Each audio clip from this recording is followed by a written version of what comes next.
Welcome back to my channel. এই কনকনে শীতের সন্ধ্যায় মা ঠাকুমা স্মৃতি জড়িত নলেন গুড়ের সাথে আলুর পরোটা পরিবেশন করতে চলেছে এসএস ব্লগ। ধনে পাতা, কাঁচা লঙ্কা, রসুন পাতা, পেঁয়াজ পাতা ও আদা দিয়ে ভালো করে মিশিয়ে নিয়ে তার মধ্যে আলু সিদ্ধ দিয়ে তার উপর জোয়ান, কালো জিরে ও স্বাদ মতো নুন দিয়ে ভালো করে মেখে নেব। তৈরি আমাদের পুর। আধ ঘন্টা আগে মেখে নিয়েছি ময়দাটা।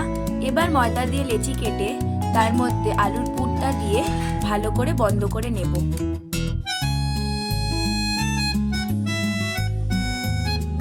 পুর ভরে রেডি করে নিয়েছি। এবার বেলার সময় গোল করে ভালো করে বেলে নেব। বেলা হয়ে গেছে, তাওয়া গরম হয়ে গেছে। এবার তাতে আমি একটা আলুর পরোটা দিয়ে খুন্তি দিয়ে এবার এপিট ওপিট করে ভেজে নেব। একটুখানি তেল দিয়ে ভালো করে যখন ভাজা ভাজা হয়ে যাবে, যখন ফুলতে শুরু করবে পরোটাগুলো, তখন তুলে নেব। এবার আলুর পরোটাগুলোকে সার্ভ করব। নলের গুড়ের সাথে পরোটাগুলো সার্ভ করে নিয়েছি। এরকম আর নতুনত্ব ভিডিও দেখার জন্য আমার চ্যানেলটাকে সাবস্ক্রাইব করুন এবং লাইক, শেয়ার, কমেন্ট করতে ভুলবেন না। Thank you for watching my channel.